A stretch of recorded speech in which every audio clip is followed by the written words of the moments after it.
in the locker room with all the boys? I mean, I hear from a million guys, he a lot of guys didn't like Jim. Right. Jim kept to himself.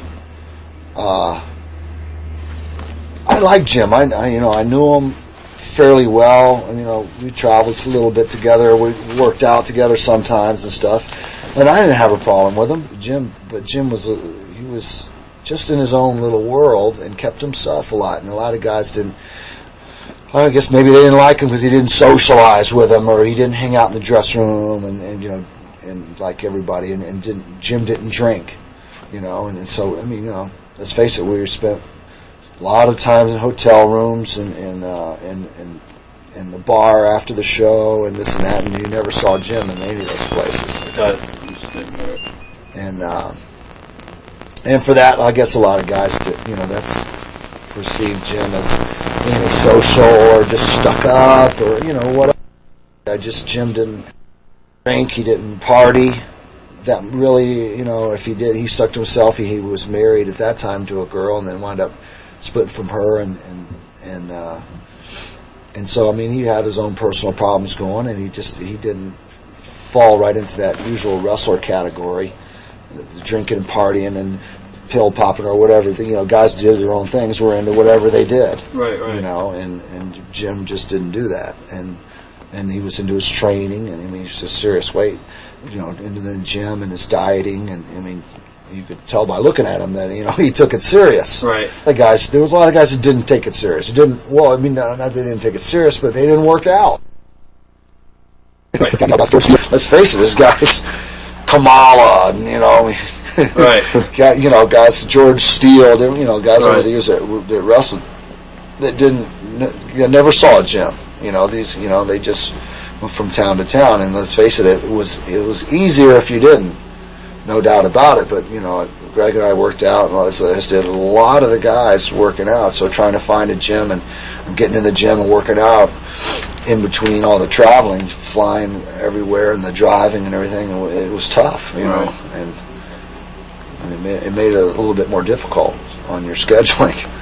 Quick backtrack question. When Jim Hellwig came back to WCW and you were part of his little group, did his attitude change as far as in the business, or was he the same Jim Hellwig from the WWF?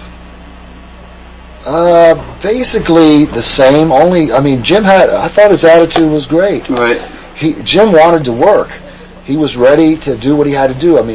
He got in there. It was unfortunate that he tore his bicep and he had that injury. Right.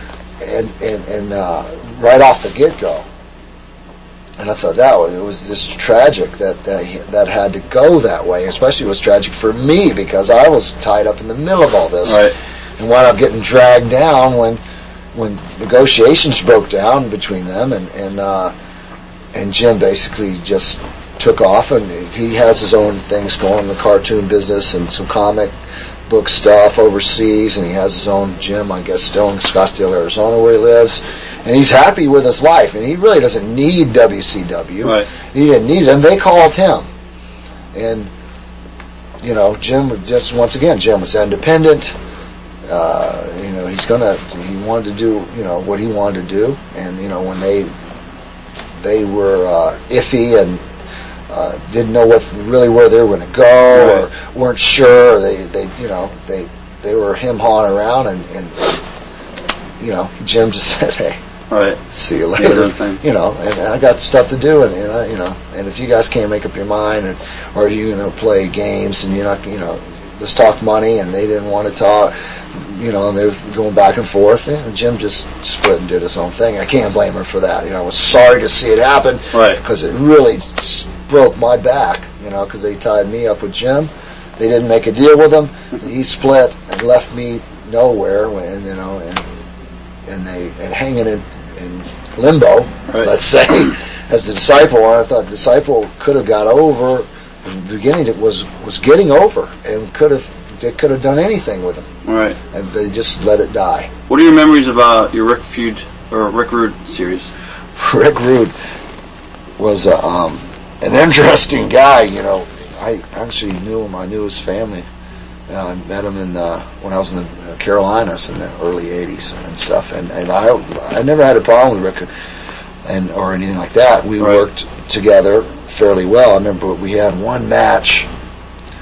I think it's St. Louis or something, and wound up doing something to him, and it scared him. It's some kind of something out of the corner, and we both went down, and he didn't know what I was going to do, and he came up, and it was very close to being a real confrontation there, and because I had scared him, and we had a little verbal problem for a little while, but we sorted it out, but Rick was the guy who was, you know, a little different, is into his own thing, and, you know, he did the training thing, and you know, and I liked Rick, and I knew his family, actually, and I had a thing going with his sister for a long time. Right. She was a great girl. She's married now and has kids and everything. She was a bodybuilder and trained,